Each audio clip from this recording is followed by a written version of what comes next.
And we welcome you back to Rocha Ballpark as we are ready to get started here in the top half of the third inning. It is 0-0 between the Red Raiders and the Jayhawks. One hit for each team, one error committed by the Jayhawks defensively. Comes from Olivia Bruno over at first. It's been a pitching battle today, Kyle. Both pitchers have been working ahead in counts and keeping the opposing team's hitters off balance. We'll see if Lizzie Ludwig can continue her success here in the third. She'll be looking to against Kennedy Kreitz as she takes one just a bit inside for ball one. Kennedy Kreitz, we didn't see her yesterday, but she replaces the freshman Kaylee Wyckoff, who moves to right field today. She replaces her at catcher, and we'll see her bat eighth in the order. The 1-0. She fouls this one off the left side of the backstop. But this season, Kennedy Kreitz, number 8, batting .258 on the season, 16 hits, only 62 at-bats. But he's played in 30 of the games this season that Texas Tech have played in. And she's batting at around the bottom of the order right now in this game. Here's 1-1. This one's hit down the foul line and scooped up by Texas Tech head coach from Florida State, Craig Schneider, who's standing over it on the third baseline. Kennedy Kreitz had 19 starts as a freshman. She had a 100% fielding percentage and was on an all Big 12 rookie team. She takes one in the dirt, and she did not go around, so it's 2 balls, 2 strikes. I like that pitch, though, that time from Ludwig. Changed speeds on her, went with the off-speed that time, and almost fooled Kreitz to go around. Good pitch ahead of the count, 1 ball and 2 strikes. So 2 balls, 2 strikes, Ludwig winds up and delivers. This one's hit, and off the glove of Anderson and fair. And Kennedy Kreitz is going to get to first base with a hit. Might be an error for Ashlyn Anderson, might be the second error of the ball game, but Texas Tech has the leadoff base runner here in the top of the third. Yeah, they're going to go ahead. Looks like they already have ruled that one a hit. I think that was a tougher play than the one we saw Bruno have to make earlier. That one was, I think, hit a little bit harder and above the head of Anderson, so a tougher play, and they're going to go ahead and award Kreitz with a hit. Looks like we're also going to get a pinch runner for the Red Raiders. Can't actually, I think it's number 36, Gabby Rawls. She pinch ran yesterday for the Red Raiders, scored a run as well off of a home run when she was on second. So Gabby Rawls will pinch run for Kennedy Kreitz after that leadoff single, which will be ruled as a hit, not an error. Coming up next is Abby Orrick, and she takes one in the dirt for a ball. But Abby Orrick yesterday in the game, she batted at the bottom of the order yesterday and went 1 for 3 with a hit. So not bad at all for Orrick. She has now a runner on first. Got to think, though, Ludwig might be trying to throw a double play potential ball here. Next pitch is just outside, so it's 2-0, and hasn't happened very much. But Lizzie Ludwig is actually not ahead on the count right now. 2 balls, no strikes. Yeah, with a runner on, you obviously don't want to issue any free passes.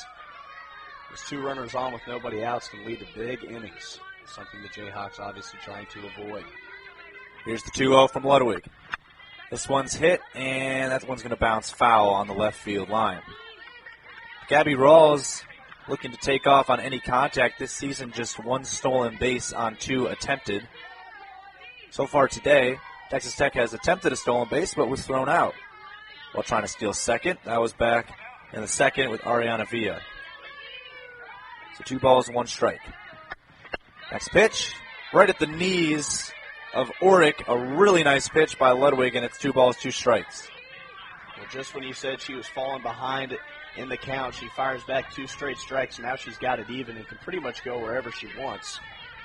Try and get a swing and miss here for out number 1. Ludwig, 2 balls, 2 strikes.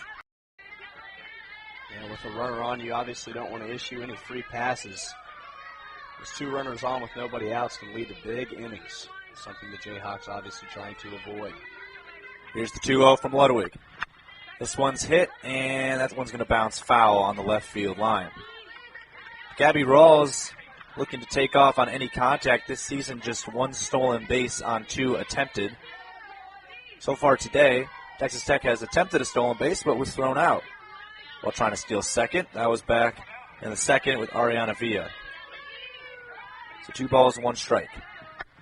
Next pitch, right at the knees of Orick. A really nice pitch by Ludwig, and it's 2 balls, 2 strikes. Well, just when you said she was falling behind in the count, she fires back 2 straight strikes. Now she's got it even and can pretty much go wherever she wants. Try and get a swing and miss here for out number 1. Ludwig, 2 balls, 2 strikes. This one's hit pretty well out to left field, ranging back and left at the track, and making the grab is Presley Limbaugh. She ran into the wall. What a catch for the first out. Abby Orick got really good contact on that one. But a really good job there by Limbaugh out in left field. Yeah, incredible catch, and she gets a point from her pitcher Ludwig. So that catch possibly saved a run with the speed of Rawls on first base. Good communication also by the center fielder Espy to let the left fielder Limbaugh know when she was getting close to that wall. So we're going to see a circle visit by Lyric Moore. Looks like it might be Megan Nelson, the assistant coach for the Jayhawks, who's coming out as well. And then coming out for the Red Raiders is their staff as well to meet with the next hitter, Mackenzie Herzog, who is the leadoff batter. Comes up as a third batter here in the 3rd inning. Yeah, that could possibly be what this mound visit is about. Yeah, how they're going to want to attack this Red Raider lineup the second time through the order. Are they going to pitch them difference, maybe pitch backwards a little bit more? We'll have to see. But a ground ball here could get the Jayhawks out of this inning. Absolutely. Gabby Rawls, after Kennedy Kreitz hit a single, stands on first. She was the pinch runner. 1 out, no score here in Atarocha Ballpark. A beautiful mid-50 degree and sunny day. As this one's hit foul off the right batter box. And will be a strike, 0-1 by Mackenzie Herzog, who's 0 for 1 on the day with a strikeout. Standing over at first is Gabby Rawls. No shift, but Olivia Bruno and Ashley Anderson at first and third, a little closer, anticipating a potential bunt play. This pitch lined up and caught! It could be a double play, and it is!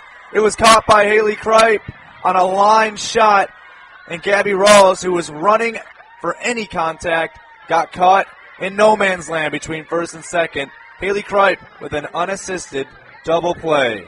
So that will end the inning almost exactly like the last inning ended, except not a stolen base, just a double play. But after 2 hits for the Red Raiders through 3, we will go to the bottom of the 3rd with no score. No score here at Rocha Ballpark. We'll be back after this.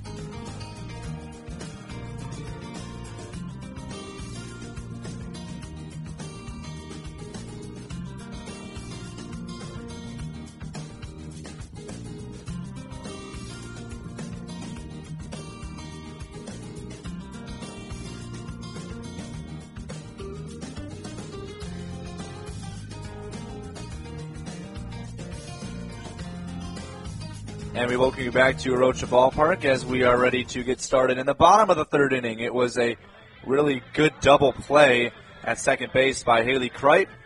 She made the grab on what looked like a line drive.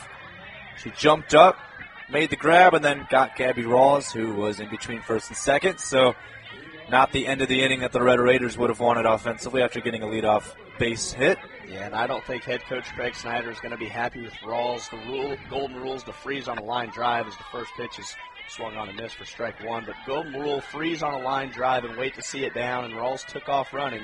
And as you said, got caught in no man's land and doubled off to end the inning. Yeah, Rawls just a freshman, so maybe the inexperience a factor. This one's lined foul. I was actually trailing towards my car. Hope my car is okay on that one as Haley Kripe leads off here in the bottom of the 3rd inning for the Jayhawks. So she makes that elite double play and then comes up to bat for the Jayhawks to lead off the 3rd. No balls, 2 strikes from Sage Hoover, who has 2 strikeouts on the game. Delivers the pitch. This one's popped up. Could be a play made by Kennedy Cripes, and she makes the grab at the back netting. It almost hit the netting, but just stayed in play. And Kennedy Cripes comes in to play as catcher after not playing yesterday, and she already has a base hit and a nice play behind the plate to make that catch. That's a phenomenal play, Kyle. Right up against the netting behind home plate. Great focus from Christ just to reel that one in and help a pitcher out to get an easy out. A really nice play. Haley Kripe probably not too happy. Let's see Caitlin G., who comes up to bat for the first time this series and takes a strike at the knees on the first pitch by Hoover. But Caitlin G. doesn't really get too many starts for the Jayhawks. She only this is actually her first start of the season. Only has 2 at-bats. This is her 3rd at-bat of the year. This pitch is high. Good check swing and good eye by Caitlin G. Goes by KDG, the junior from South Lake, Texas. The righty, standing at 5'10". Has only gotten on base 1 time off of a walk. She takes a strike at the knees there, and it's 1-2. Yeah, that's a good pitch, and the 1-1 count on the outer half, right on the black. G's going to have to battle now, down a ball and 2 strikes. KDG was all academic Big 12 both years of playing, and she swings and misses on that pitch. And Sage Hoover is going to get her 3rd strikeout of the game on KDG. So far 2 down in the bottom of the 3rd. Yeah, looks like Haley Harper comes up to bat to round out the order for the Jayhawks. Looked like a bit of a rise ball that time that ended up above the letters and fooled G.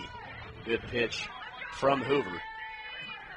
So Haley Harper comes up to bat for the Jayhawks to round out the order. She takes a strike right down the middle. Actually, that's going to be a ball. My apologies on that one. So 1 ball, no strikes. So far this season, Haley Harper batting .189 on the year with only 14 hits this year, but she's done a good job at getting on base with walks as well. She hits this one on a blooper out to second base, and making the grab is Alana Barraza. So a 1-2-3 3rd inning for the Jayhawks in the bottom half of the 3rd. And it's almost as though the 3rd inning just started, and we'll be going immediately to the 4th inning for a no-score ball game, 0-0 between the Red Raiders and the Jayhawks. Who will get the first run of the game? We'll find out soon. Top of the 4th coming up next.